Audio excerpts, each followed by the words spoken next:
The atmosphere is absolutely buzzing here, but one thing I have to tell you, Joe, is it's not dark yet at all. You know, this is quite good conditions. It probably won't go dark for the next 45 minutes or so, but right now, this will be a good time maybe to get a quick lap in.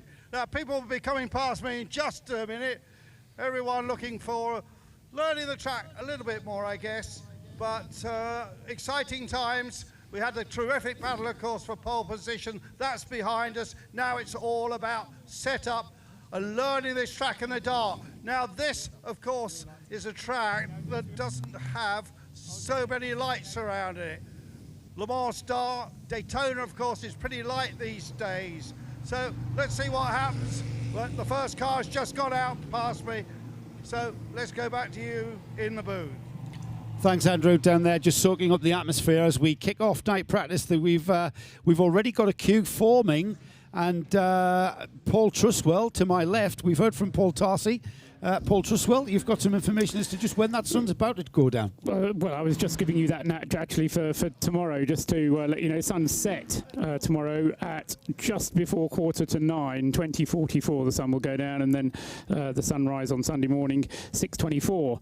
So that's what we're looking forward to on race day itself. So as Andrew was saying, yeah, it's that magical time when over the course of this hour and a half night practice session, conditions will completely change. It will get completely dark, but also I think the temperature will start to drop off, and that'll be interesting not only from the point of view of lap times, but also the way the cars behave, whether they start to maybe overcool themselves, and they need to get up to need to be running at good operating temperature. And you'll know this, Joe, the point of getting the tyres to work at a good temperature, very important as well. We found during the Silverstone 24 hours when it was a bitterly cold night, it's not going to be quite as cold here in the south of France for this race weekend, but getting tyre temperature into the tyres is crucially important to make them perform properly, isn't it? So yeah, it'll be one of the crucial things that the teams will be working on here,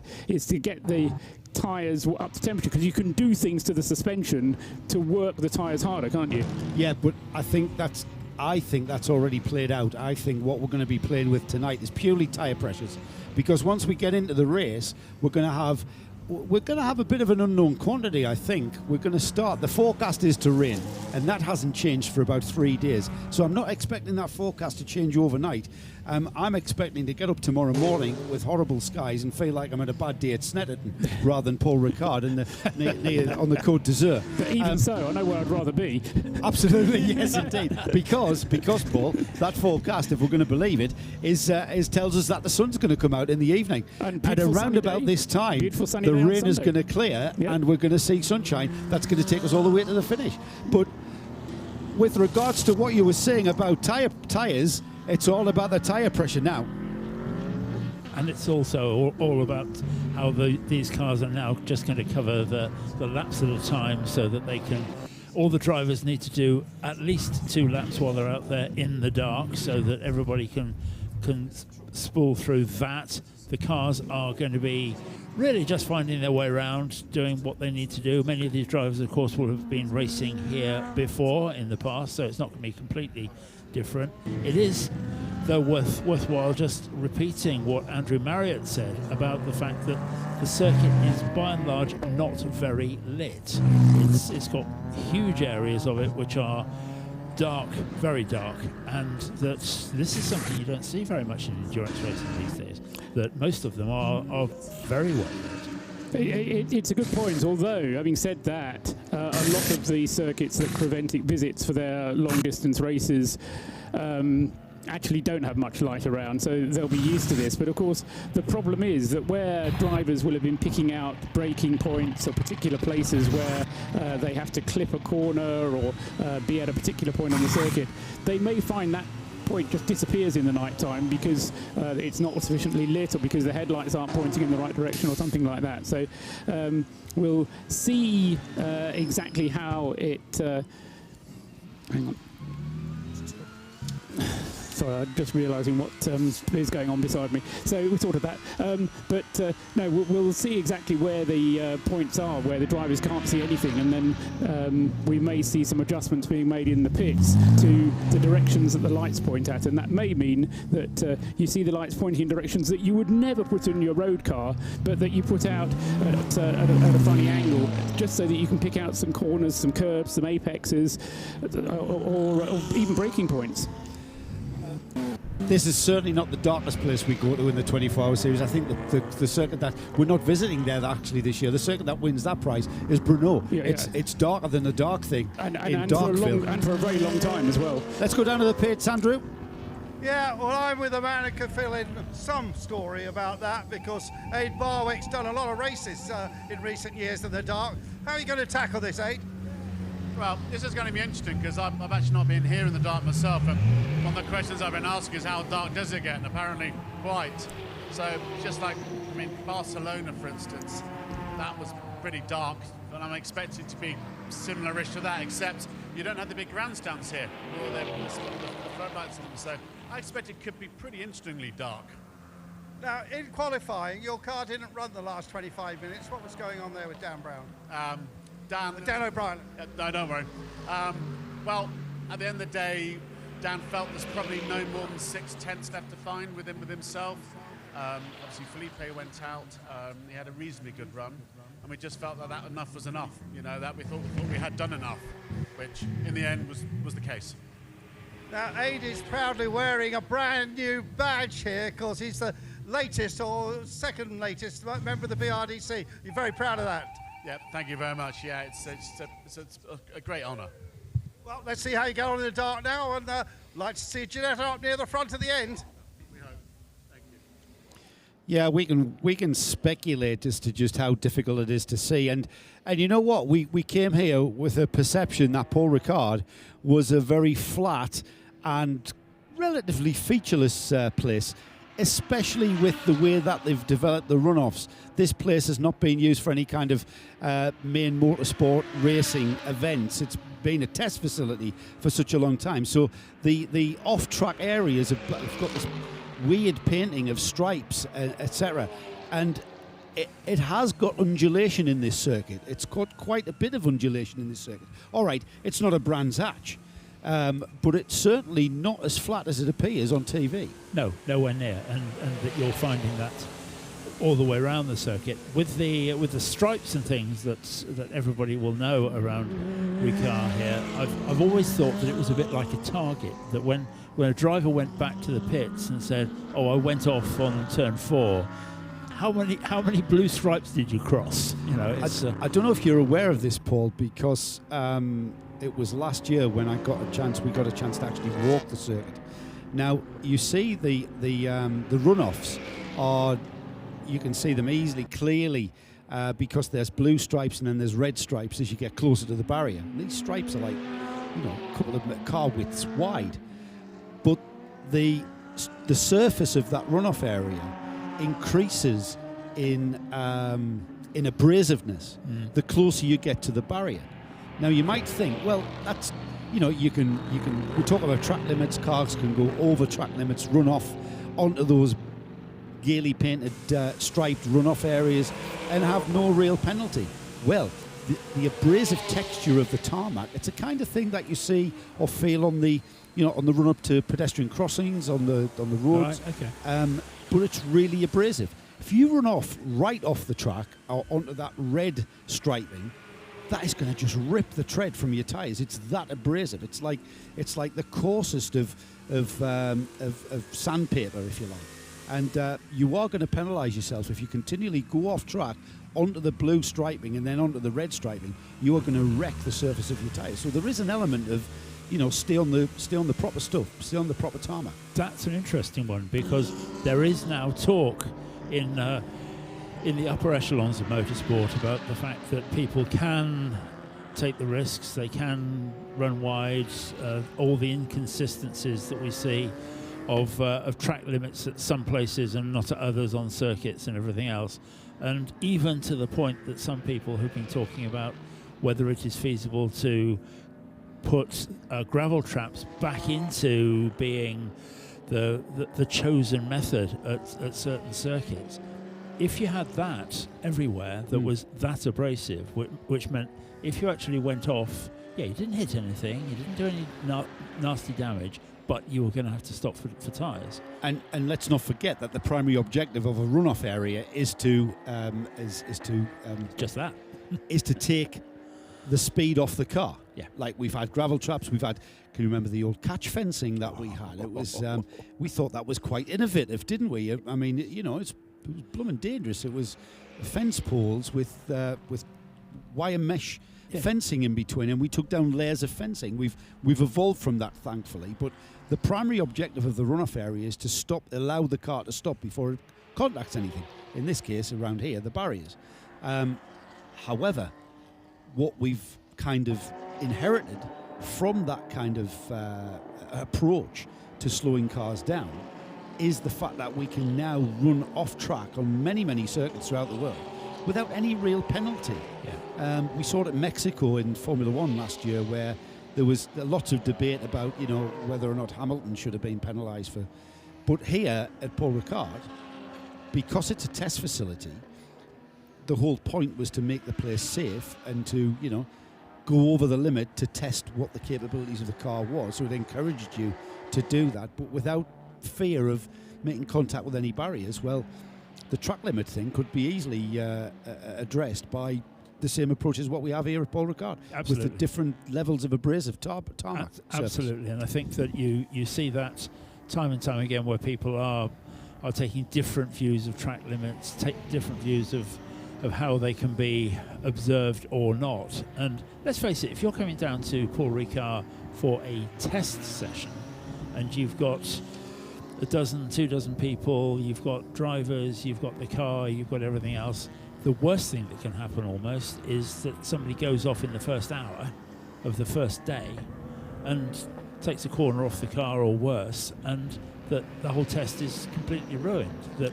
what you need to do is to have a circuit, which is exactly how this has evolved, into something where you can say, right, okay, we had a nasty at Scene, and it's been a maybe we touched the barrier or whatever, but we can put that back together. We can now go out and do the rest of the test.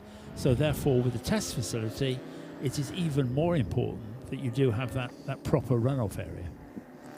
Absolutely. Well, we are 10 minutes or so into our night practice. It still doesn't look like night out there. We're getting towards dusk though, Paul Truswell. It is, yes. It's getting towards dusk, but still a good half hour. Well, let's say a couple of minutes before sundown, and then you get about a half an hour of twilight, and then you really need to have the headlights on from the point of view of just being able to see where you're going. 2 cars not yet having been out, one of which is the Lotus Evora, the number 111 track club car, which funnily enough was the first one out, I think, in the free practice session that we had this afternoon.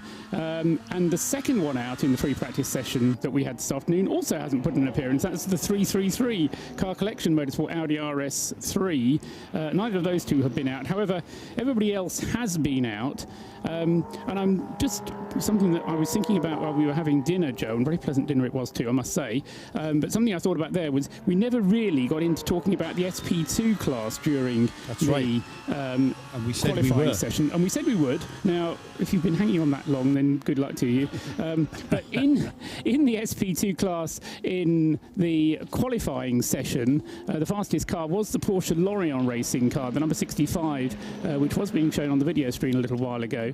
Most of the SP2 cars are Porsche 991s, Porsche 991 Cup cars, but I think they all are, nearly all of them anyway. So the fastest of them was the Lorient Porsche, which was in 14th place overall.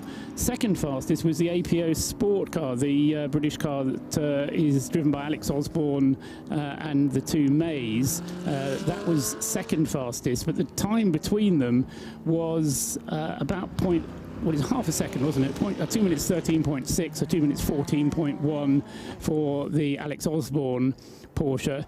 And third in SP2 was the car that isn't a 991 Porsche Cup car. It's the Vortex, the SP2 Vortex car number 203, the GC10 V8, which did a 2 minutes 14 28.231, so just a tenth of a second separating those two, so only just over half a second. We're talking about the closeness of the top three overall, but also very close indeed in SP2. So not only do we have the battle in the lower classes for the TCR class, but I think SP2 is going to be a good battle as well. Although I'd like to lump in the other 991, the PROsport car. It's left the PROsport car as a class sole of one. entry in the, and yet it is exactly the same car. Now I wonder if there is a reason for it, and it's either ABS or brakes or traction control, and that's the reason why they're in slightly different classes. And I can't remember quite what it is, and somebody will tweet in and remind me. But we have had that question before, and I think it's to do with ABS or to do with traction control. But we've got news from the pits, I think, Joe. Yes, we have. Andrew's down there with the BMW.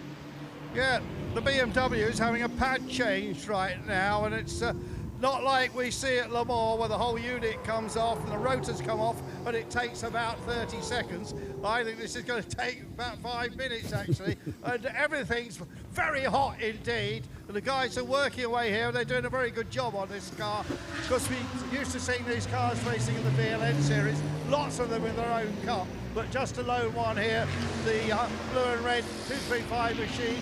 I think we've got a British driver in this as well, who in fact, I think we've got two British drivers, haven't we? Wilson and Watt. So maybe we'll try and get a word with them in a minute. But this pad change still carrying on. The guy's struggling a little bit, I must say, but I'm sure they get it all sorted. Yeah, it is a feature of this series that I love, is the diversity of machinery. And you've got a BMW, what is effectively a production-based race car there in the form of the BMW 235i, which has 5 wheel studs that has to have 5 wheel nuts taken off it, and then there will be an element of performance brakes being put on the car, but they are fundamentally road-going brakes.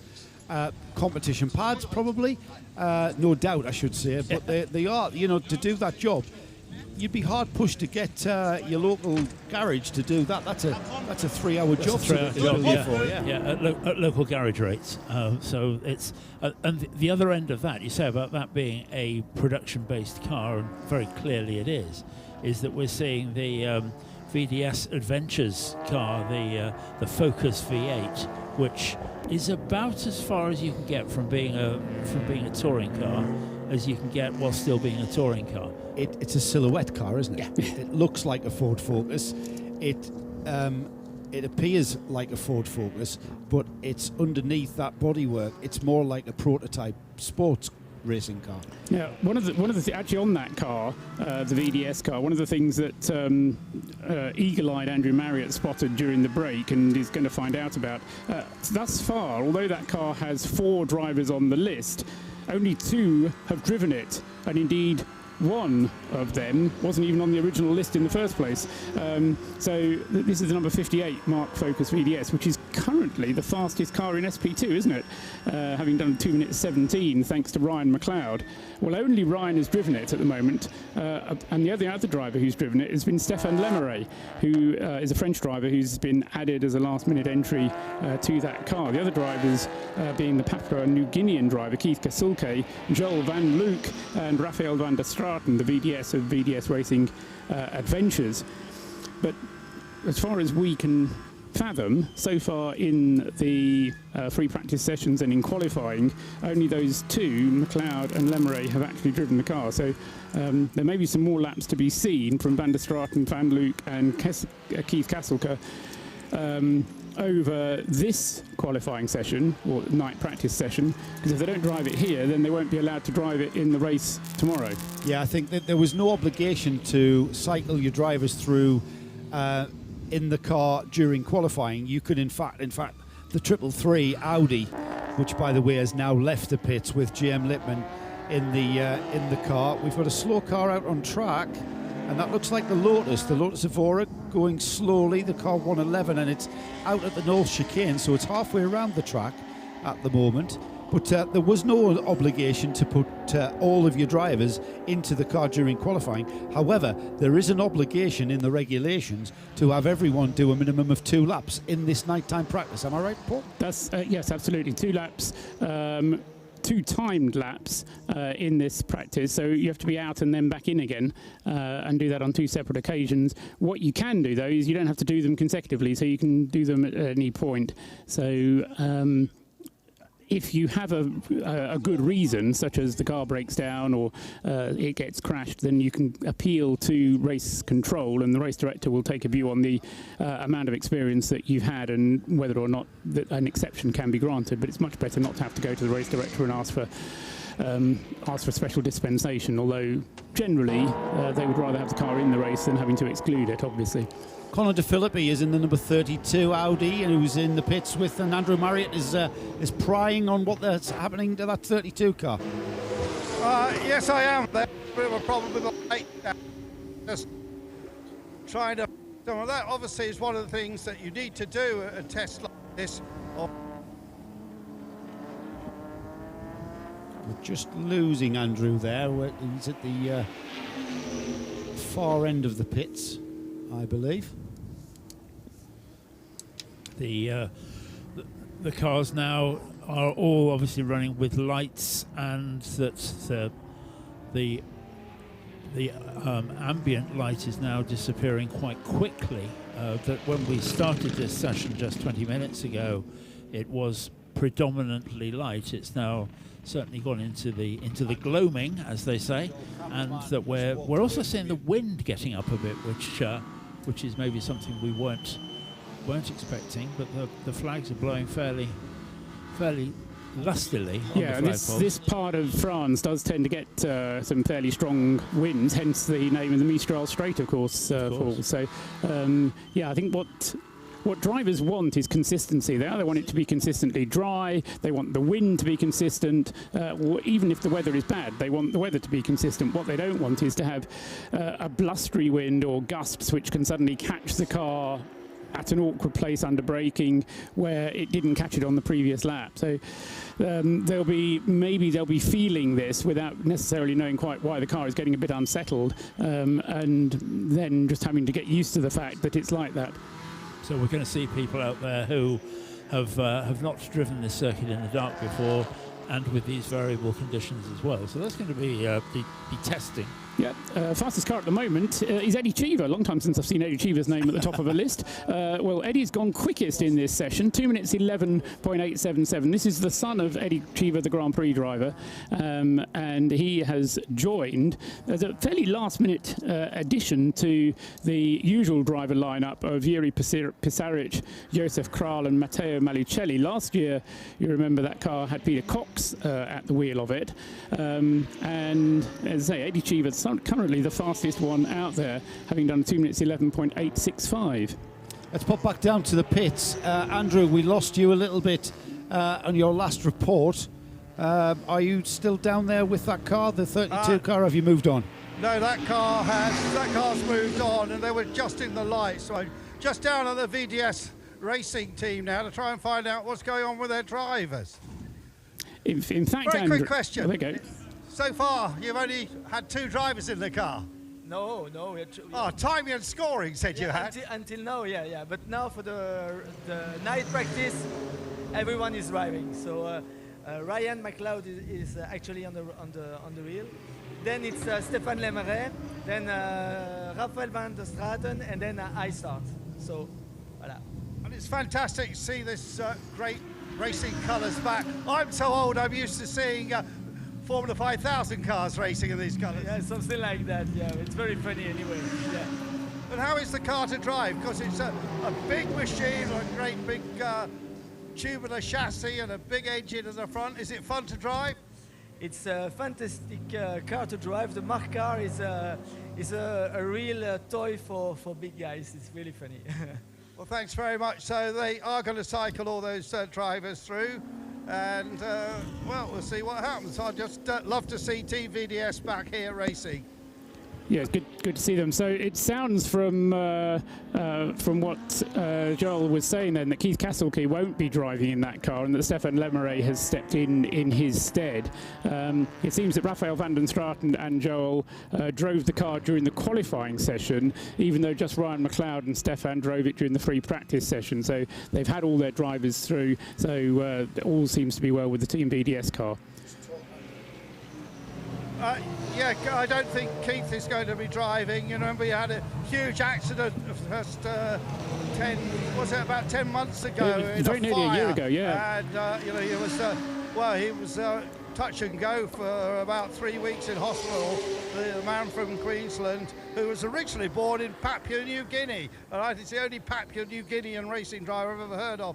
But no, I think he's out of the car. We'll try and find out why, and I'll come back and let you know. Look. Yeah, He's been out since that. That's right. Yeah, yes, he has I was going competed. to say I have seen him driving a car since then. So, but you're absolutely right, Andrew. Keith was very poorly in hospital for a while, but good to see him. As I say, at least in the entry list.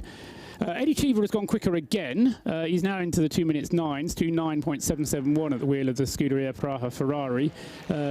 And second fastest is the Car Collection Audi. This is a car, in fact, last year's Paul Ricard 24 Hours, the Car Collection Audi was on pole position for it, having set a 2 minutes 7 in qualifying. And that car has been there or thereabouts throughout. Tony Forney is one of the quicker drivers, a Spanish driver. Rahel Frey did the time thus far, 2 minutes 10.865.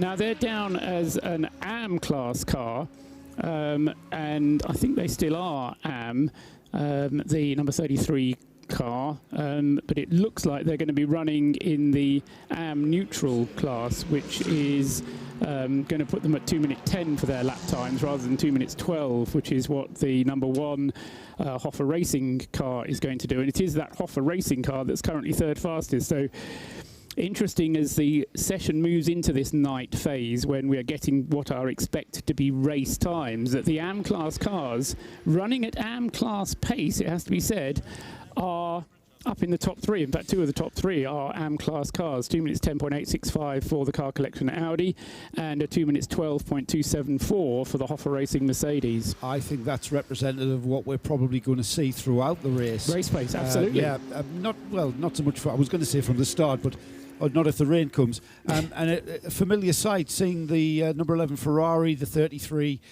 Car Collection Audi, Kenneth Heyer in the Hoffa Racing Mercedes, number 1, and then Daniel Alleman in 4th in the 911 Herbert Motorsport Porsche, Alban Veruti in the IDEC Sport Racing Mercedes, all in that top 5.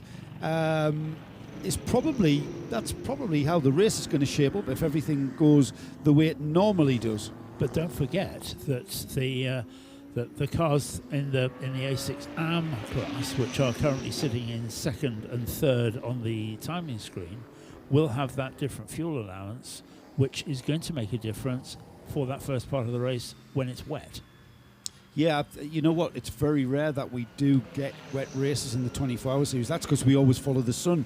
We start in Dubai, and this year we're going to end in Corta, but from here we go to Imola in Italy in July, and then Portimao in Portugal in August, and then off to Austin in Texas. So, not bad. I'm not sure what the weather's going to be like in Austin in Texas in November. I have no idea, but it could be a bit changeable. Yeah, do some homework before you pack. The only exception I'd say to that list that you've just given, and I'm glad to see that the car has now come up to 6th fastest, is the GP Extreme Renault, the RS01 car, which Tiziano Carugati has just brought up to 6th place on its most recent lap. 2 minutes 14.025 the lap time there.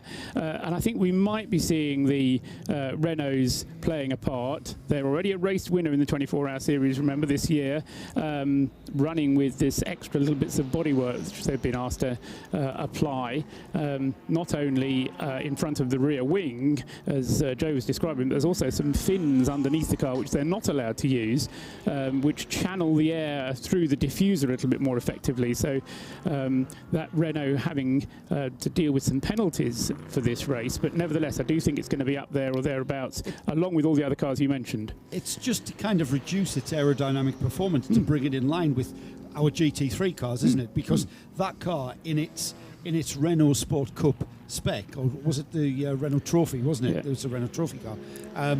Those cars were quicker in that guise than GT3 cars. So we've had to kind of curb them and draw them in a little bit to be in line with GT3 cars. But the trouble with that is that all of those aerodynamic changes are at the back end of the car. And so it's not just about bolting them on and, okay, you don't stick to the ground quite as much as you did.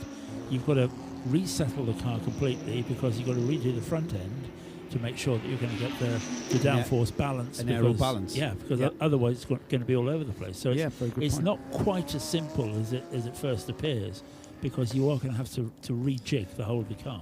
Well, I'm not sure if you saw which is lying around here somewhere, but there are some winglets and trailing edges underneath the car that affect the overall aero balance. So yes, we're talking about that big plank of whatever it is. It's either plastic or fiberglass in between the wing struts that hold the rear wing up.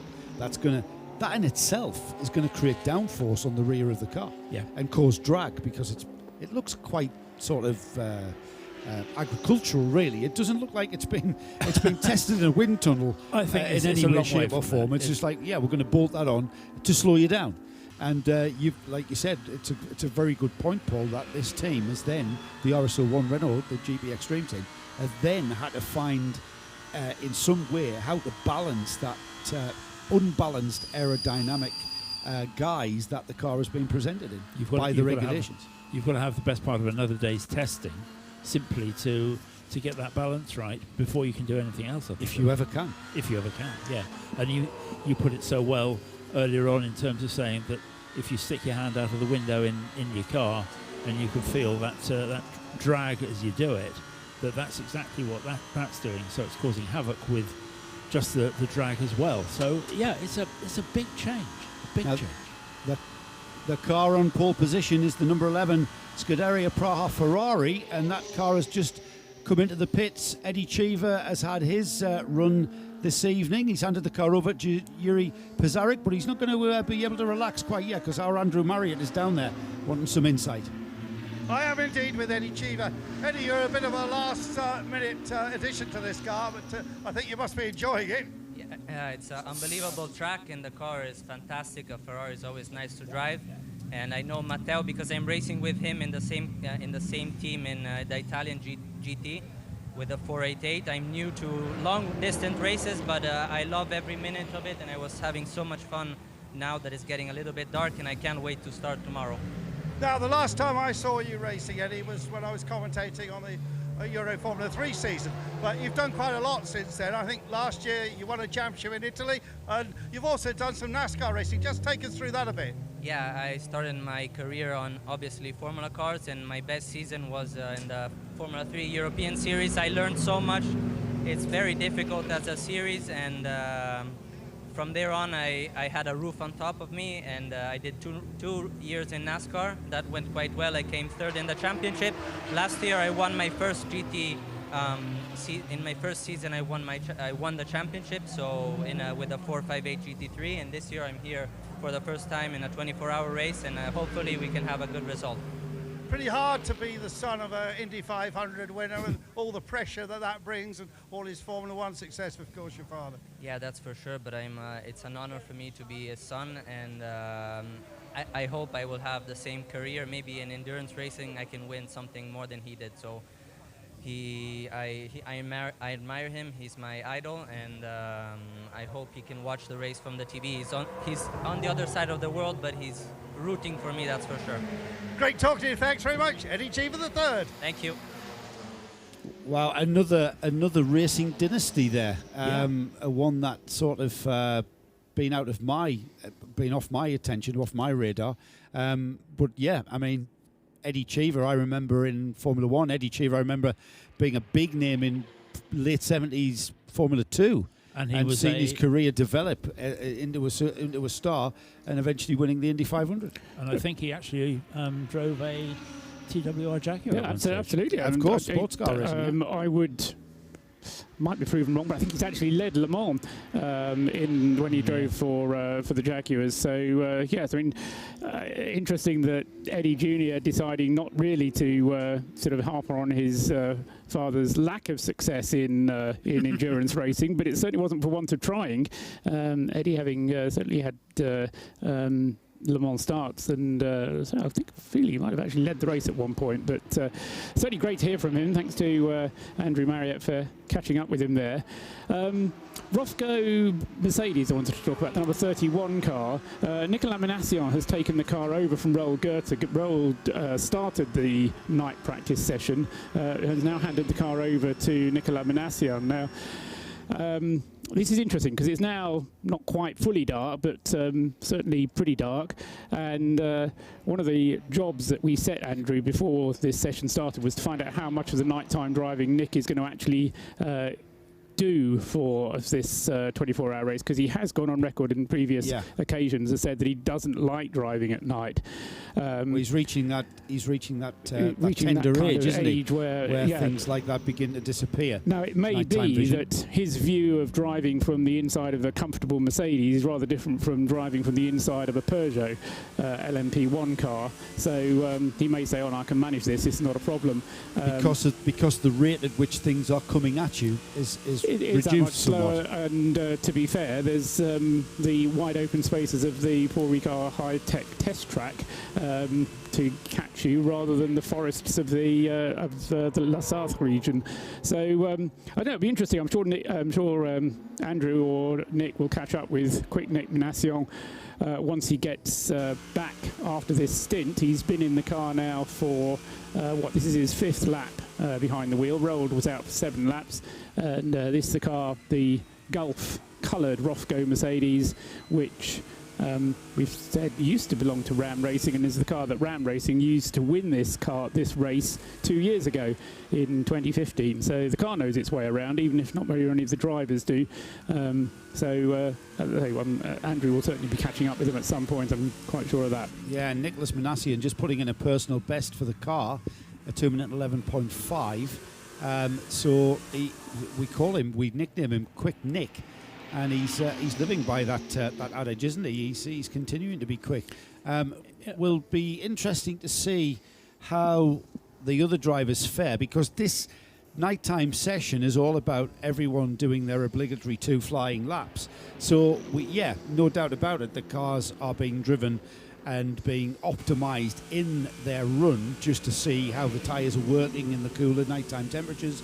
This is kind of the sort of conditions that we're going to see tomorrow night. It's about what's the ambient temperature out there, Paul? What's it? I can't quite see.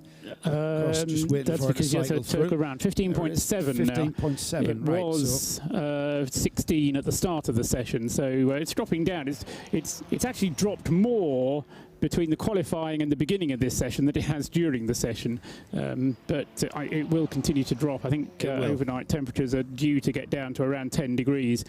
We're about to lose the sun completely. We've got it's still dusk. The sky is still light across in the west where the sun is going down, but we are soon going to be full dark. And I know part of this circuit is floodlit, and it's not so much floodlit deliberately. It's more like the light is coming onto the circuit from the well-lit paddock area. Kind of call it a spillover light. It's a spillover light. Yeah, that's a good point. Now there are spotlights and floodlights at various parts of this track, so it's certainly not the darkest venue that we go to, like we've said, but it's still not daylight.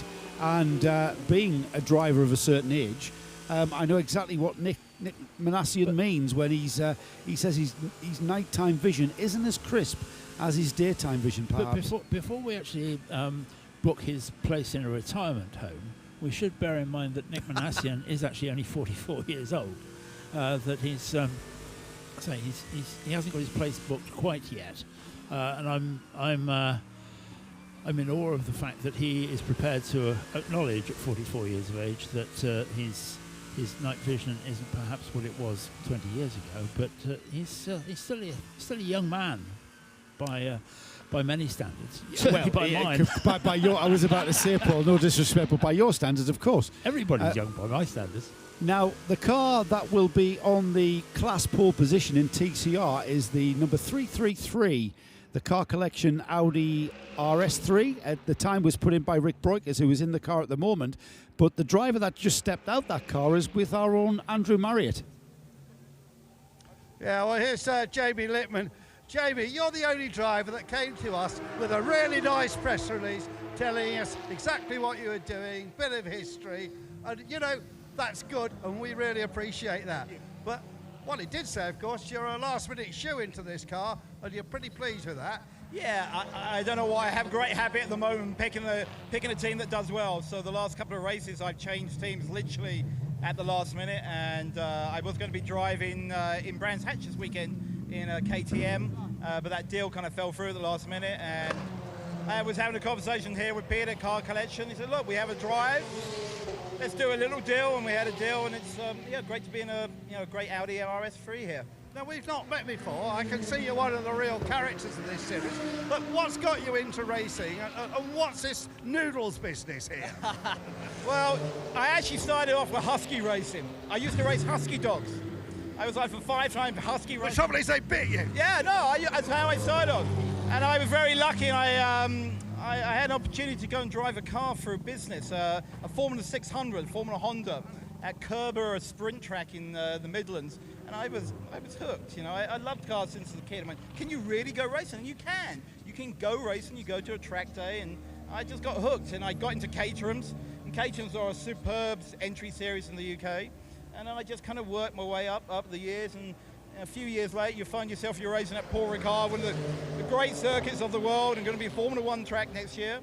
And Mr. Lee's Noodles are very kindly, they support me and they feed me, as long as Webheads and Catalyst too. And yeah, without everybody that supports us, all the marshals, you guys, Carentic giving us a great race as well, we wouldn't be here. So I'm really grateful, and it's yeah, it's terrific. We're in the south of France racing on a terrific track. Couldn't be better than that. No, What's the ambition? Well, the ambition would be Le Mans. I mean, as a gentleman driver, listen, I'm not like Rick. Rick's 18 years old, you know, I came to it pretty late. Listen, as a gentleman driver, I want to be quick enough to be invited one day, maybe to go to Le Mans, even as a guest. That would be nice. But listen, I love racing here. I'm going to carry on with the series and coach her at the end of the year. And I'll get in any car, you know, Porsche, Audi, Seat. I love them all. As long as it's got a steering wheel and 4 wheels, I'll drive it. Terrific. Former Husky racer and a great ambassador for the series. Jamie, thanks very much. Cheers. Thank you, man. Thank you. Thanks, Andrew. GM Lippman there. He has become a character of this series. Out on track, though, we've gone code 60, and I'm told that this is a practice, so it's an exercise to familiarise not just the drivers. This is all about familiarising everyone who's part of this meeting, including ourselves, about what will happen when we go code 60. And with a 24-hour race, we are going to see code 60s. And I would expect that we're going to see at least one service vehicle out on the circuit as well during this session. So if you do see a service vehicle going out, if you're around the circuit, or if you're... just goes out there underneath us, Paul. He must have been listening to you. Hate it when those things happen. You think, oh dear, I've done it again. The driver said, hey, Trustwell's just mentioned we should be out there, so off they go. But yeah, this is not a cause for concern, but it's really just to give the opportunity to drivers of service vehicles to go and make sure they can find their way around in the night time. For the marshals, most of the marshals' posts are not lit. They will be holding out a purple flag and illuminating it with a torch. So there'll be probably 2 guys, one with the torch, one with the flag, and in order to make the purple flags visible, and in order that the drivers can see them. So as I say, it's important for these things to be done in a realistic fashion, because it might have to be done just as your local office does its fire drill every so often, and you all troop out into the car park. So this is kind of the Creventic way of making sure that everybody understands what the procedures are. And we've got the course officials out there doing. They do exercises, and they make it kind of realistic exercises. They haven't just put the code 60 out. They are actually going through the motions of a scenario, a realistic scenario, so that everyone will become familiar with dealing with a kind of scenario that may indeed occur out on the circuit. We're having some cones being addressed. While that's happening, dressing the cones. They are dressing cones. Talking of dressing cones, I don't know where I was going to go with that. But let's go down the pit, though, with Andrew Marriott. Well, Nick Navassi has just got out of the car. You're meant to have retired, mate. I'll never say I retire. I'll just end up doing something else, but I will never retire being a racing driver. When it's in you, you just keep doing it. It's just too good to stop. Oh, this is a nice car to race, a potential winner. Yeah, it's a great car, it's a great team, you know, it's a very good setup in here. I've got great teammates, everybody is with a lot of passion, and the series is great, you know, 24 hours is lots of driving, lots of time to enjoy driving the car, and yeah, good atmosphere, good track. There's nothing bad about anything.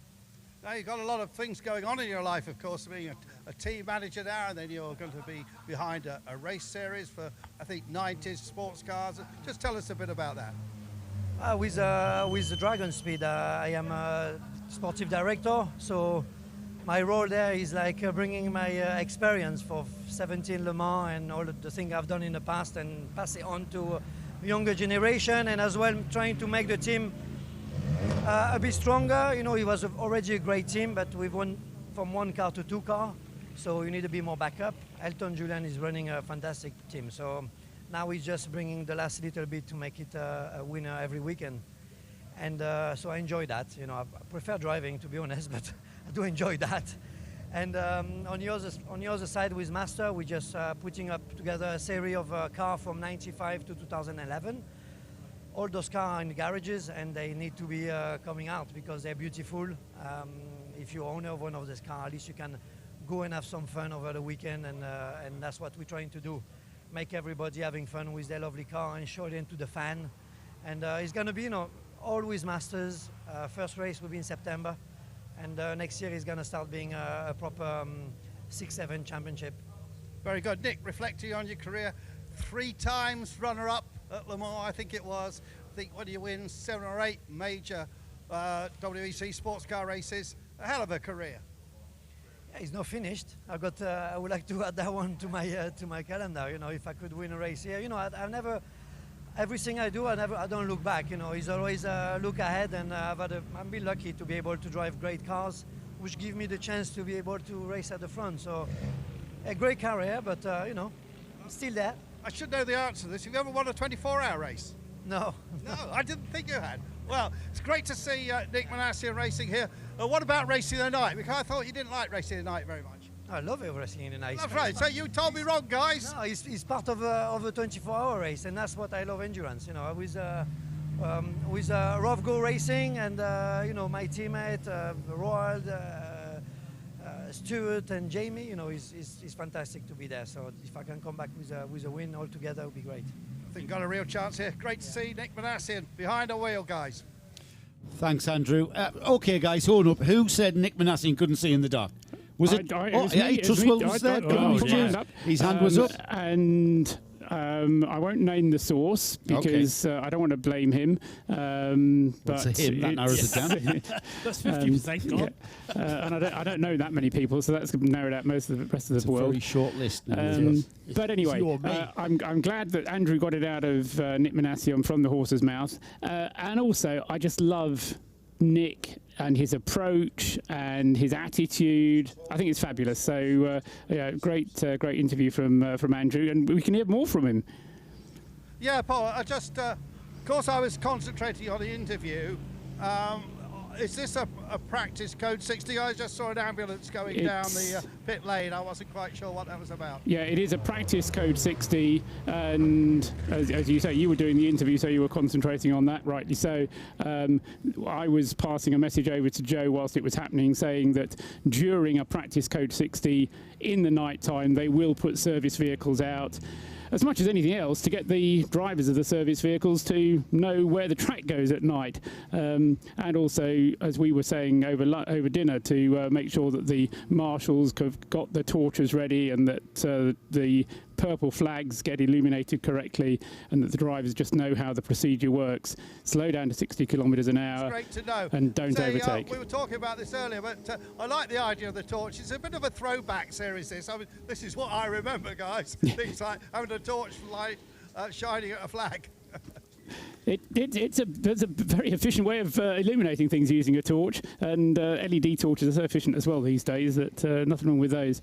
I mean, the other thing that I'm always amazed at is that even after all the technological advances in barriers, tyres wrapped together with tie wraps and then with a layer of rubber sheeting and conveyor belt in front of them makes one of the most efficient protective barriers. It still does, and the rubber conveyor belt aspect of it keeps it all intact and makes life a lot easier for barrier repairs and the like. I'm always surprised that something as rough and ready as that can be what is effectively the perfect way of doing it. I'm also amazed there's enough conveyor belts material around to be able to do that, because where do you go and buy it?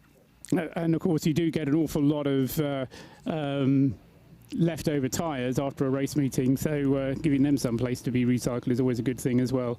So the other option that we did see a quick shot of on the cameras there was that the cones which mark out some of the areas where the track uses the different variants of the track. For example, down the Mistral Straight we do have this left-hand, right-hand chicane, but the cones that mark those areas out were being dressed. They're kind of been covered with fluorescent stripes so that they can be picked out more easily at night. There are little cones, posts that are marking the edges of the track at various points as well to help drivers find their way around during this Code 60. We've been Code 60 now for getting on for 10 minutes. I'd be surprised if it goes on for much longer than 10 minutes. In fact, with that, the message comes up that says the end of the Code 60 will come up in less than a minute. So, Trussers, who is running this race? Them or you? Everyone's listening to Trussers. It's quite clear. It's very, very clear. It's them that are running it, and I've just watched so many now that I get used to how they work. I wonder if, because we before we went down to Andrew Marriott in the pits, we made reference to them dressing or redressing the cones with what looked like a more fluorescent material that was fluorescent stripes covering the cone. Or they were taking a cover off so that they would become fluorescent and light up. That's how it looked to me. It looked to me that they were taking something off rather than putting it on. Into the pits, guys, is the number 911. Now, this car, for me, that's the Herbert Motorsport Porsche. Ralph Bond is at the wheel of that car, but we've got a driver change, so we'll see that change in a moment. Also, Robert Renauer getting in. Robert Renauer getting in, thanks, Paul. And also, driver change in the number 11 Ferrari, which is currently second, and also a driver change in the Rofco Racing Mercedes JCW, Jimmy Campbell Walter. So we're seeing drivers being cycled through, and we'll have a rundown of the times in night practice. They are significant insofar as I think we're getting a glimpse of the kind of performance levels what we'll perhaps see in the performance levels which we'll see tomorrow in the race. Down to Andrew, because I think he's got Ralph Bone already. He's got his helmet off, surely. Andrew? Yeah, I'm down here with Ralph Bone. He's just climbed out of the car. Ralph, how is it in the dark? I mean, it's pretty dark around RICARD, isn't it? Well, it was very slow, so it was a long Code 60 for me, so not a lot of practice. So you're just in the car during the Code 60? Yes, for 3 rounds or 4 rounds, and a lot of them have been Code 60, but let's see tomorrow how the night will be. Can you give me a sense of why this team is so successful? The 4 drivers, of course, all have raced a lot together. It's a special bond, isn't it, with you guys? Well, there are a lot of issues to talk about. First of all, it's a team, always preparing the car very well, and the rest is done in 24 hours. Robert, of course, is very quick. He's the current Porsche champion worldwide. So going the same speed as Robert must be pretty hard for you. Well, the twins are both very fast, and so for Daniel and me, it's a target to get them one day. Nice answer. Thank you very much. Thank you, bye. Thanks, Andrew. And we're just going to have another look at the number 65 Porsche, and what we've got there is it's probably what brought out the Code 60. We're having a glimpse at the number 65 Porsche going down the escape road off the Mistral Straight and going through those cones that we saw being redressed. That's Matteo Ponte in the Porsche Lorient, Porsche 991. That's the 6th in the SP2 class in tonight's session. Now that is probably what prompted the redressing of the cones. Now, whether that driver has reported something, but that's in exactly the same area that we saw the race officials addressing an issue around about that. It's at the Nord chicane, which is in the middle of the Mistral. Going slowly on track, car 108, not going as fast as he should be. Now that is the James K. Cadspeed Racing with Atech Audi RS3, 6th in the TCR class tonight. And it was very late to the game in qualifying, Paul. It was indeed, but when we say it's going slowly, it's not crawling round, but it's not at racing speeds. It's clearly making its way back, just going through that north chicane. So we'll be going down the second half of the Mistral straight down towards Seine. But yeah, it didn't seem to be in any real danger or difficulty. Maybe he was giving himself a bit of space to have a run. Could be. They only took possession of that car, the Cadspeed team. That's Tom Gannon, Ricky Coomber, David Drinkwater, Mark Simmons. They only took possession of that car on Saturday. And when I say take possession of it on Saturday, the first thing they did with it was they put it on a truck on Sunday and then drove it here down to the south of France. And it's only when they got here that they were able to sort out the car. We've got the number one Hofer car, the number one Hofer Mercedes, that has had a bit of a pirouette out there on the track. Not quite sure where that is. I think it is actually. It turns 3 and 4. Yeah. And just going down the inside of, in fact, making contact with another car. It's making contact. I think that's the SPS. Yeah, it is. That's right. That's the SPS car, the 24. So we've had a Mercedes coming together in night practice. Now, does that bode well for tomorrow night's race when we're actually under race conditions? If they're coming together during a free practice where there's no pressure on them, what they're going to be like in the race? I think that was Tom Dyer at the wheel of the SPS Mercedes, Joe, and I think as much as anything else, he was a little bit ambitious going up on the inside of Michael Kroll in the Mercedes. Now, Michael isn't the quickest driver in the number one Mercedes. In fact, to be perfectly blunt, he's probably one of the slowest. In fact, he is the slowest driver in the car. I don't think he would debate that with you, Paul. That's not really the point that's at issue. He was minding his own business and got fairly well nerfed as he was going through the early part of the lap. So he's finding his way slowly back now to the pit area, but he had only got through about 3 corners, as Paul Tarsi rightly identified. So he's got the whole of the Mistral straight and then the run back in order to get home again. He's staying off the track, so I think he may have bent steering. Now he pulls back onto the track. He stayed off the track on the Mistral straight, which is again on that very abrasive blue striping that denotes the off-track here at Paul Ricard. I'm not sure if he's back on the track. Yeah, he is. He's at the side of the track. He's going very, very slowly. So he may have broken some kind of steering. So he may be struggling to get that car back. He'll be cutting out the chicane halfway down Mistral, of course. So he won't be in anybody's way there. But he's certainly proceeding very slowly through the cones, which herald the chicane. He'll now be making his way back down. He's now going to be indicating off. That car clearly isn't doing what it should be doing. To come back, then, maybe in a couple of minutes. So I don't think we ever mentioned. I don't think we ever mentioned that there is a change of fastest lap in this session, because the current fastest lap is now the Car Collection Audi. It was Patrick Kajula who set the time, 2 minutes 9.246. Since then the car's been into the pits and it's now Adrian Amstutz behind the wheel, but 2 minutes 9.246 is the new fastest lap of the session, ahead of the number 11 Scuderia Praha Ferrari, 2:9.771.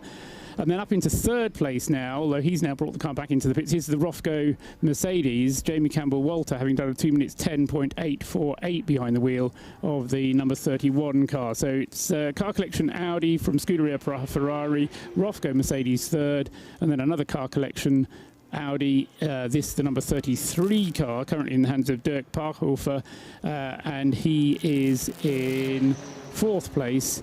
Herbert Motorsport with the Porsche number 911, as we were just hearing from Ralph Bone there, with Robert Renauer now behind the wheel of that car in fifth place overall.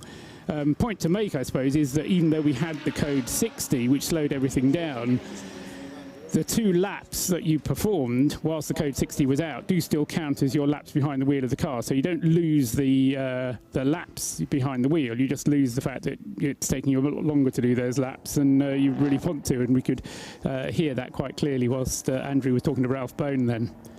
Now, the car that has been limping back to the pits, the number 1 Mercedes, Michael Krall at the wheel, he's staying well off the track. He's on the runoff area, and he's coming through what looks like the final corner, the right-hander, before he can peel off into the pit straight. I can't really see on our monitors because of the glare of the lights. No, I think he's actually in turn 14. So he will be soon getting that Hofer Mercedes back to the pits. Now, I do hope it isn't something seriously wrong with the car. He's at the final turn now, just turns the car right. He's staying off the track. He's actually on the runoff on the inside of the curbing, and he's going to be with Andrew Marriott very soon, who stands in the pit lane. He should be coming into your view any moment now, Andrew. He's just turning into the pits, turns right, now turns left. You may be able to see something apparent on that car. Andrew Marriott. Yes, well, the car's just coming to my feet now. They've got the dollies out.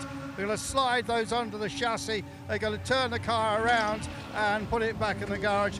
And I'm getting a bit busy down here. Norman's got the 80 car over my toes. And I'm just looking around the car. There's certainly no body damage, so maybe it was a transmission problem.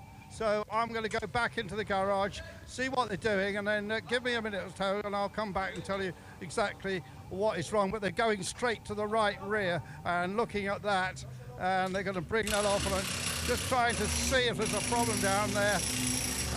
The car has definitely made contact with somebody I can see on the bodywork, and they're looking now at the rear suspension and the and I can't see anything obvious though.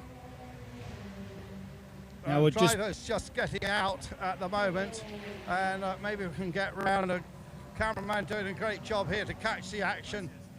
But Michael Krall is out of the car. He's still got his crash helmet on, so I'll wait for Michael to get his crash helmet off and ask him what happened. He's looking at the rear as well, and he takes his gloves off. Michael, a somewhat portly figure, I have to say. And helmet will come off in a minute, and I'll dive in just as soon as we can get him, and just trying to see where the camera is. And Michael takes his glasses off. He still hasn't got his crash helmet off yet, and that's going to come off right now, and we should be able to get a few words from Michael. The camera. Michael, you had a bit of a surprise there. What happened to something to the right rear? Yeah. I don't really know what happened. It just turned in, and then it gave a big bang, and I was turned around. But I don't know who it was, which it was, who is guilty, so just we have to see now. I see the mark on the car. Did you feel it wasn't running properly after that, because you came in very slowly? No, the right rear wheel is not fixed anymore. It steers like a skateboard, so they have to fix it. Or a supermarket trolley even. That's fine, yeah. Okay, well, at least you're fine, Michael, and I'm sure the Hofer Racing boys will sort it out very quickly. Yeah, we will do it. What about the night? It's very dark around here at RICARD, isn't it? No, that's not a problem. It has a big sphere at the front, so you can see pretty well. You have the other cars, so you see where the turns are. It's not really that bad. So you're enjoying it? Yeah, I thought.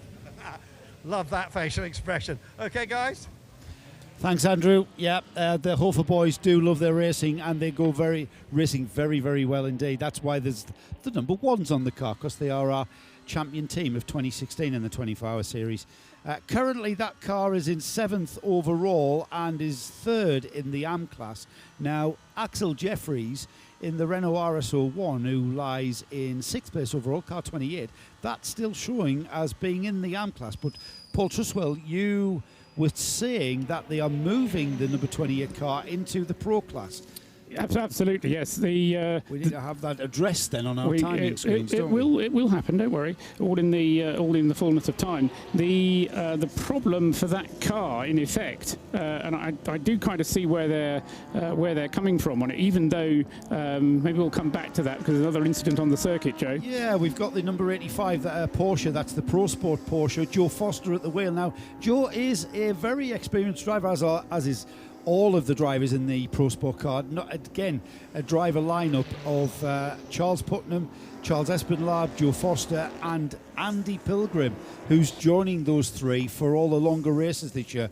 Ran at Dubai with these guys, and now he's here at Paul Ricard for another 24-hour race. And just a bit of a harmless spin from Joe Foster there, but I'm wondering, because that's now he's on an outlap, so maybe that was a cold tyres thing. So maybe it was a cold tyre pirouette from Joe Foster. I'm sure he'll get back on it. It's all the things. It's cold tyres, it's dark, it's getting out there, it's finding the various things that are going on.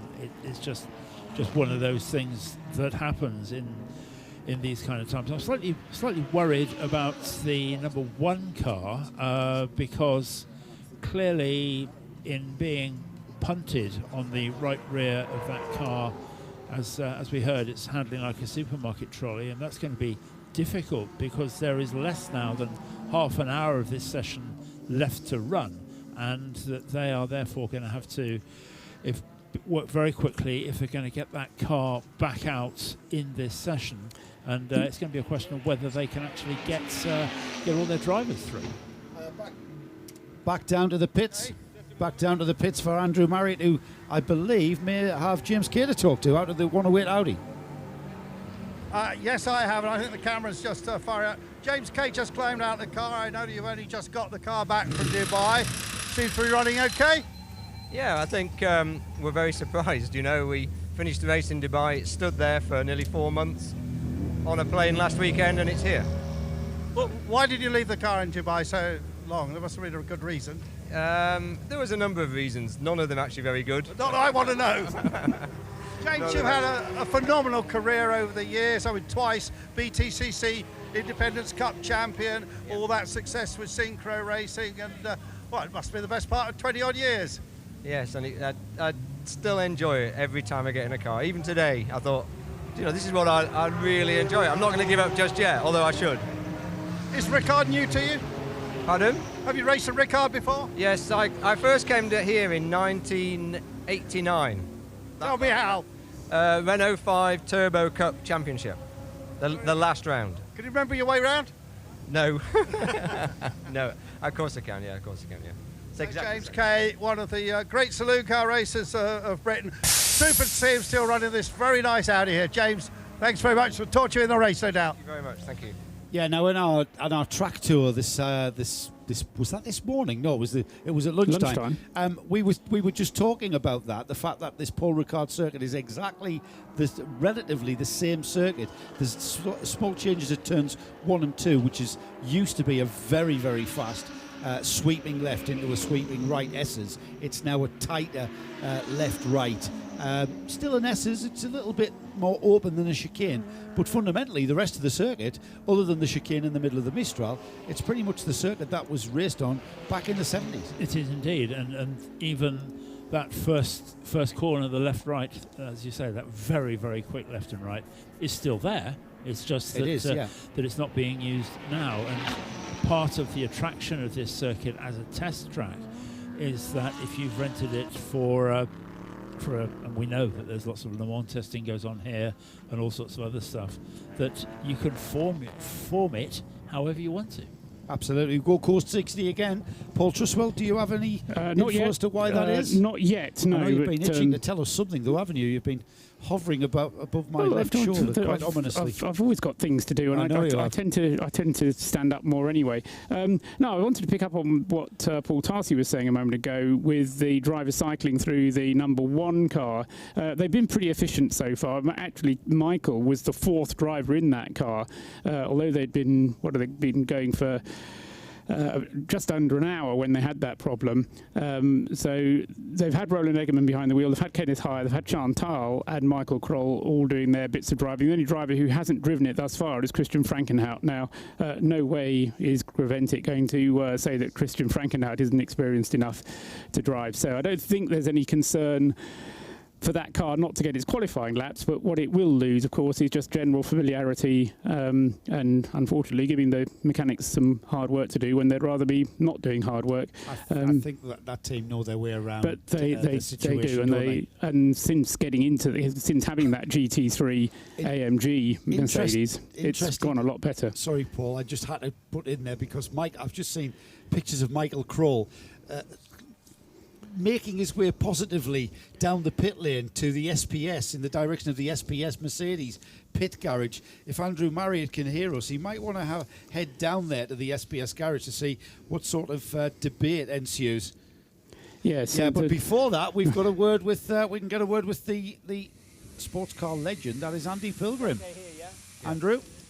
Yeah, we're okay here though, yeah? We're good here, Yeah, you're very good there. Andrew Marriott?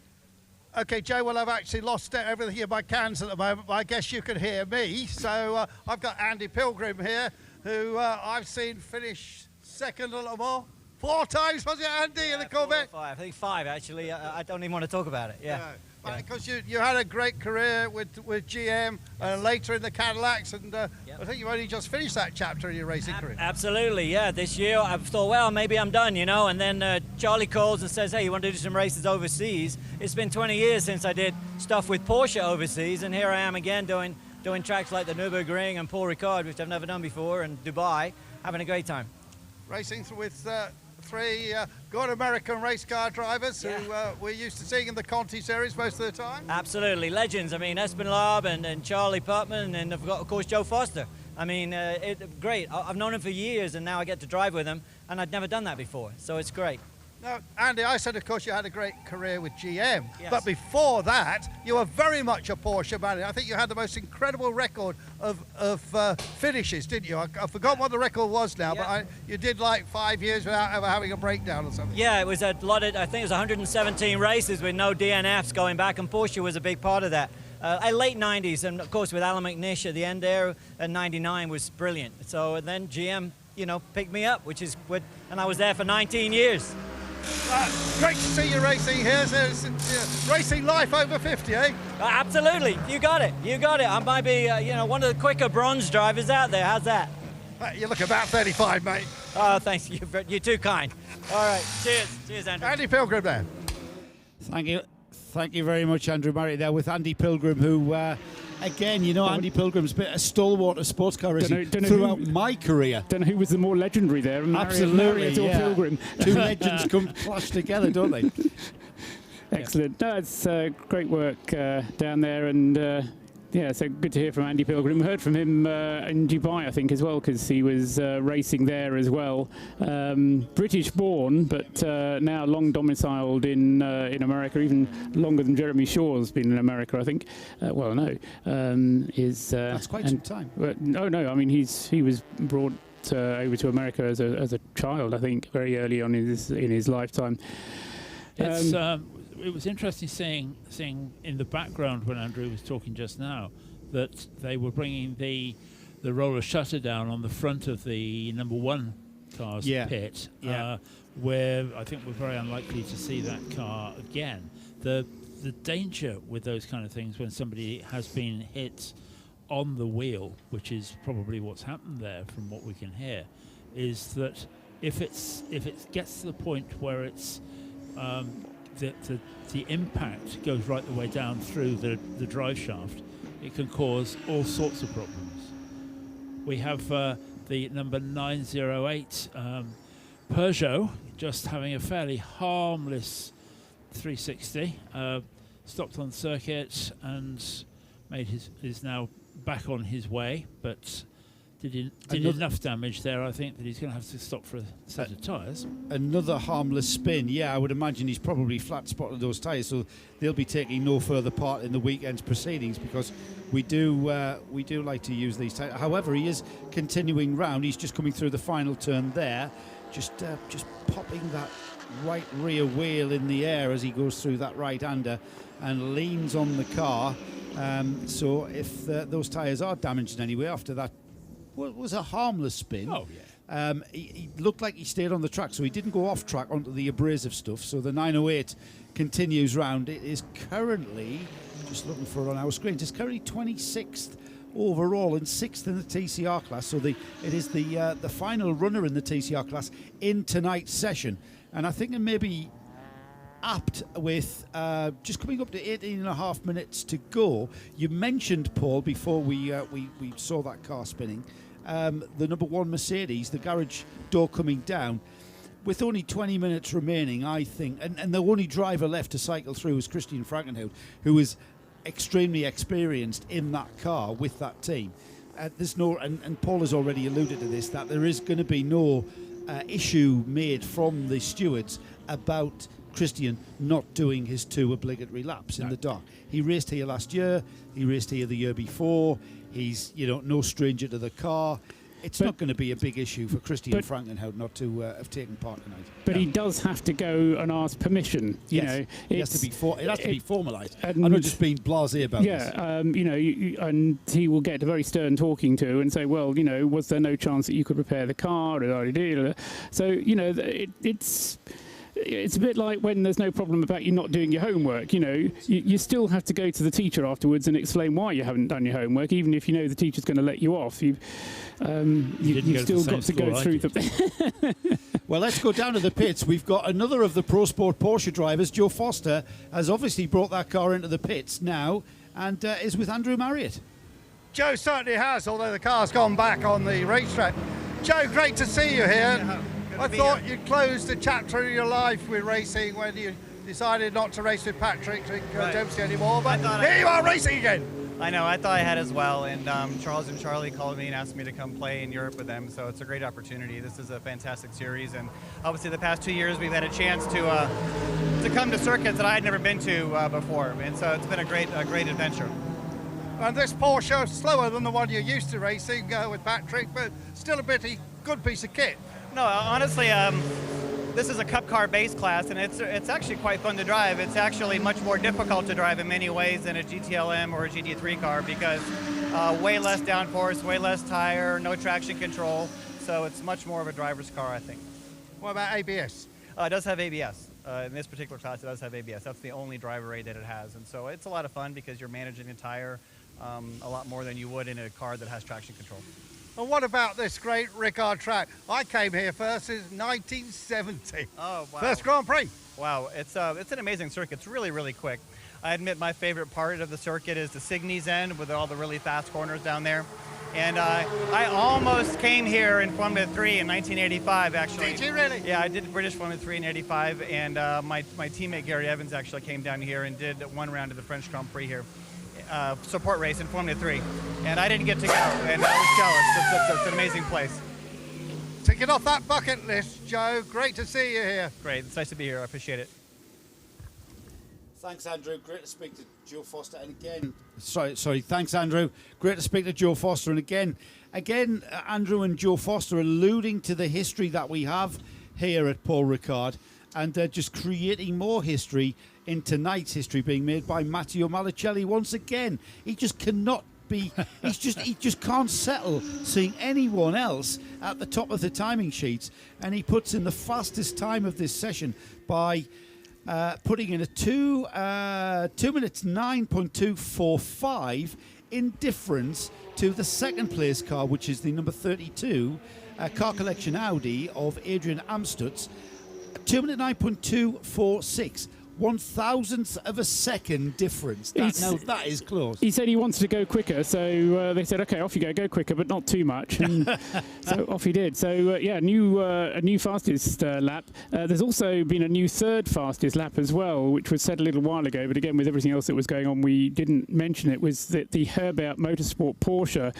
We mentioned it going out of the pits. Robert Renauer, we said, was getting into it. Well, he did, and did a very good job. Improved its time to a 2 minutes 10.535. So that car has now moved up to third fastest in the times. Fourth is still the Rothko Mercedes, Jamie Campbell-Walter's time of 2 minutes 10.848, standing him there in fourth place. And then fifth place is the Car Collection car number 33, which is the AM class car collection Audi, and that's done a 2 minutes 10.865. Well, we're coming up to we've just gone past the 14 minutes to go in our nighttime practice session. Let's have a look at the class positions. Matteo Malicelli leads the field overall and is first in our A6 Pro class with a 2 minutes 9.245. A thousandth of a second slower is, as I said, the number 32 Adrian Amstut's Car Collection Audi with a 2 minutes 9.246.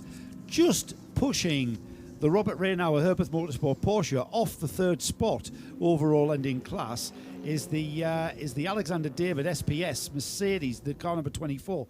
That's the car that we saw make contact with the number 1 Hofer car. That car remains out and going quicker. 2 minutes 10.368. Its fastest lap of the session so far, and fourth overall and in class, the A6 Pro class that is Robert Reinauer, who's now in the pits. Fastest AM car is the let's have a look. Is the number 33, the Remy Terrell Car Collection Audi, 2 minutes 10.865. Showing as an A6 AM car still is it's Jordan Groger in the 27 GP Extreme Renault RSO1, second in the A6 AM class with a 2 minutes 11.060. I'll miss out the second of the GP Extreme Renault RSO1s, the 28 car, because that car is, we're being told, going to be put into the Pro class. So that leaves third in the AM class, the Michael Kroll Hofer Mercedes, currently in 9th overall and third in the AM class. SP2 is being led by the PROsport Porsche. Alex Osborne at the wheel of that car, 80. That car had fuel pressure issues earlier on in the day, so that thankfully has been rectified and the car going absolutely splendidly. Then we've got the Ford Focus of the Mark Focus V8, I should say, the VDS car of Joel van Log, car 58, 14th overall and second in the SP2 class.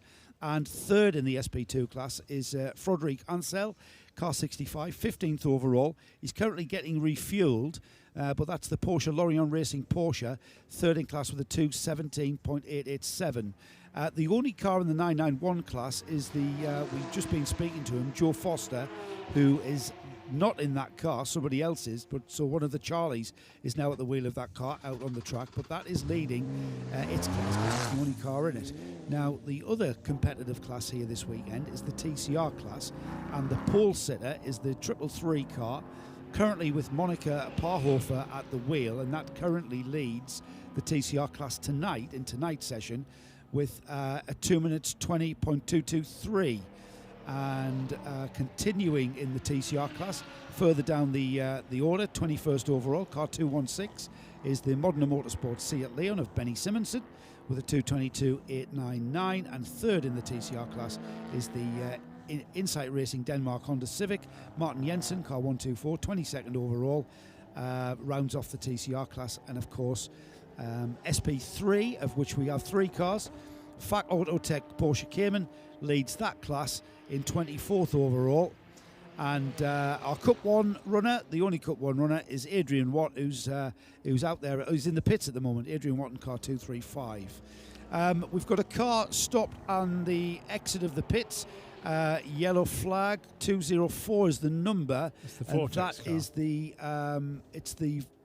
it's the what? Sorry, the It's Vortex. The Vortex V8. Yeah, it's the Vortex V8. Sorry, Paul. And they're sending a recovery vehicle down to get that. Now, that in itself is quite possibly going to block the end of the pit lane because they're going to need to pull it back. Andrew Marriott is in the pit lane. Yeah, I'm with Jordan Groger here. It's just climbed out of that Renault. Can you really get with those that Ferrari and the Audis and the Mercedes with the Renault? I think so. I think they see it coming, and I think we can give them a good race. Looking forward to it. It should be fun. The car's great. We're just going through our program and looking forward to a fun 24-hour. Now, you're South African, but I think you live in Dubai. That must be a business thing, is it? Yeah, I've been in Dubai now about 15 years, so got a good opportunity for racing back in Dubai, and obviously with the advent of the 24-hour series, it's added to the local motorsport fraternity, and then teams like GP Extreme are born in Dubai and they grow internationally, so it's a good story. Have you ever raced at Kyalami? I love Kyalami. One of my all-time favorites. I wish one of these days the International GT3 Series will go there. I was there about 15 months ago, and they were still rebuilding it, but it looked quite close to being finished. Is it finished now? Yeah, I haven't driven since the refurbishment, but everyone tells me it's fantastic, it's finished, it's world class, and Creventic, let's go. Yeah, we need a decent sports car race there. Of course, the great Springbok series, people like Mike and Cale and David Hobbs all race there, terrific races. But I like the real old Kyalami that was further up the hill, so I covered a lot of Grand Prix there, and that was a terrific track. You're too young to remember that. No, my dad raced Formula 2 in Atlantic, so as a little kid I used to go. Great times, fantastic. Well, great to see you here, and have a great race with the Renault. Look forward to it. Cheers, guys. Bye. Yeah, and that car is a bit of a dark horse for me, Paul Truswell. That the RSL1, the GP Extreme, these guys know how to run in these longer races, and for me, that's a bit of a dark horse. Hang on. Let me do that first, and then say we'll wait. Sorry, I was trying to get my my light to charge at the same time as speaking. I'm not entirely sure on that one. Until they had those little modifications made to the aero, I was all for saying, yes, it's a dark horse. Two things against it. One is that there's still a question mark over its reliability. Now, I know it's done 12-hour races, and I know it's been successful in those, and it's got to the end of 24-hour races as well, so it's getting better, and it is a lot more of a known quantity now in endurance races. I'm just a little bit disappointed it's not quite on the pace here that I expected it to be. Do you mean tonight? Or no, general? throughout the free practice sessions that we saw earlier today, then the qualifying and tonight. So it's not just this one session, but the three sessions that we've seen. So I'm not writing off its chances, and I'd like to see it do well because it brings variety, and I think it's the sort of car that it's spectacular. It's a bit like we heard J.M. Lippmann talking about the Crossbow that he was going to be driving somewhere else this weekend. I mean, that's a great car. I'd like to see that participating. Things like the mine's gone blank that we have in the VLN series. It's been a long day. Shall we come back to you? Yes, we'll come back to me on that one. But I like to see the variety. But I don't think that they're going to be playing a part. I think they'll be going maybe for the bottom half of the top six, but they're not going to be up at the sharp end, I don't think. We've got cars still out on track with just coming up to 6 minutes remaining in this nighttime session. And we've actually got, I think we've got cars who are actually going for a time. We've seen some purple sector times appearing all throughout the sort of the midway down the timing screens. Just a couple of minutes ago, we saw several cars coming in either for fuel or for a driver change or for tyres. And yeah, that backs that up completely, that there will be some people out to do that. Quite why they would do that, I'm not entirely sure. Me too, Paul. Maybe they're wanting to see what the performance level is of the car on, I don't know, worn tyres, low fuel, I don't know. That's hard to judge, isn't it? I think that the track's just beginning to come. It's been dry. They're getting a bit of a groove dialed in. We've got some quick drivers. We've got Conor De Filippi in the Car Collection Audi. We've got Stuart Hall in the Rothko Mercedes. We've got Robert Renauer in the Herbert Porsche. We've got Nicky Pastorelli in the Renault. So there's some quick drivers out there. There's fewer cars out there because there's quite a few of them who are sitting in the pits now, their work having been done. So the track is quiet. It's ideal for putting some quick lap times in. I don't think they're going for it. I think it's just coming to them. We are going to see around about 9.5 hours of darkness during the race. Whatever it said on the orange sticky that's over there. There it is. There it is. 9 hours 40 minutes. Yeah, 9.5 hours, yeah. And it was Glickenhaus was the word I was trying to look for a little moment ago, of the car that we see at the Nürburgring. Again, a car that doesn't look like a GT car, but it's great to see it out there. And that's not really the same concept as the Renault, but it's a spectacular looking car. And that was the thing that had slipped my mind, which has now been put to rights. Eddie Cheever is now back at the wheel of the number 11 Scuderia Praha Ferrari. So they've cycled all the way through. Yeah. Malicelli, Kral, Pisaric, and Cheever having topped and tailed the session for them. And it shows how serious those guys are, because Eddie Cheever is the only driver lacking time in that particular Scuderia Praha Ferrari, and they're wanting to give him as much experience in that car as they possibly can squeeze in. So they've put him in the car for the last, 7 or 8 minutes? Yeah. So the last 4 laps or so? Yeah, 2 laps is all he's done. So really, yes, it's. But his lap times are there or thereabouts. 2 minutes 11 on his last lap there, and earlier on he did the 2 minutes 9. 2 minutes 9.771 was his fastest lap in the earlier part of the session. As a race that has a wide variety of drivers from gentleman drivers up to pros, I am surprised at, I suppose you'd have to say, the level of competitiveness. I've not been to a Creventic race before, and whilst I know the racing is great, I know that once the lights go out, it is serious stuff. I am surprised by how competitive just the stuff today has been, in terms of both pole position and everything else, and what we're seeing now of people still out there trying to get really, really good times, and that's wonderful to see.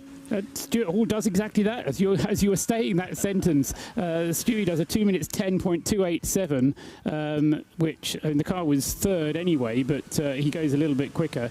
And also going faster there was Robert Dunner. That was before he came into the pit. So Stuart Hall, the one who going through and improving his time as he rumbles through at the end of another lap. But I mean, what you say is right, Paul Tarsi, but you weren't talking to yourself, Paul. Don't worry. This is a much smaller grid than we're used to seeing at Creventic races. Normally, we get twice as much competitiveness as this. Yes. Last year, we had 51 entries, 50 starters. Yeah, and we have a huge amount of cars in the lower classes. We've only got 3 SP3 cars. We usually have about 12 of those. I think it's just that very often in endurance racing, you see a kind of Eeyore mentality of, well, yes, but we're not going to try too hard. We don't want to wreck the car. We just want to play ourselves in. It's a long game, and all those kind of things. That hasn't happened. I haven't seen that today. I've seen people really going for it, trying to get best times, almost on principle, and that's great to see. And when you consider, Paul, that when we finish this session in 1 minute and 20 seconds, it'll be 10 p.m. here in Paul Ricard. We are back out for warm-up in 13 hours' time. And then we're going to start a 24-hour race at 2:30. We're going to roll these cars out onto the grid at about 1:45 tomorrow afternoon. Now, if you consider that the harshness of the environment that these cars have been subjected to, the competitive environment that these cars have been, driven really hard, we are going to see that the amount of time that you have to take the car from the track and then prep it for a warm-up session in the morning and then a 24-hour race, it's very, very tight. That's a very tight window. It doesn't because of that tight window, you would think, as you've said, that would deter people from going absolutely on it, being ultra competitive throughout the sessions today, and just keep a little back, so you're not taking much out of the car. It would be so easy to do. We're going to service these cars. We're going to, to the nth degree, meticulous preparation, and we're going to roll them out like they're brand new tomorrow afternoon. There are 1 or 2 people out there we know that if you said to them, well, yeah, just take it easy, just go and do what you need to do, that's like wasting your time. But there are others that would readily do it. The checkered flag, I believe, flies. It does. It does indeed. And for a few words before we come out of the session and finish our broadcast on RadioLeMans.com, Andrew Marriott, who is down in the pits. Andrew, this is your first taste of 24-hour series Creventic racing. Your thoughts? And Andrew's obviously found something to...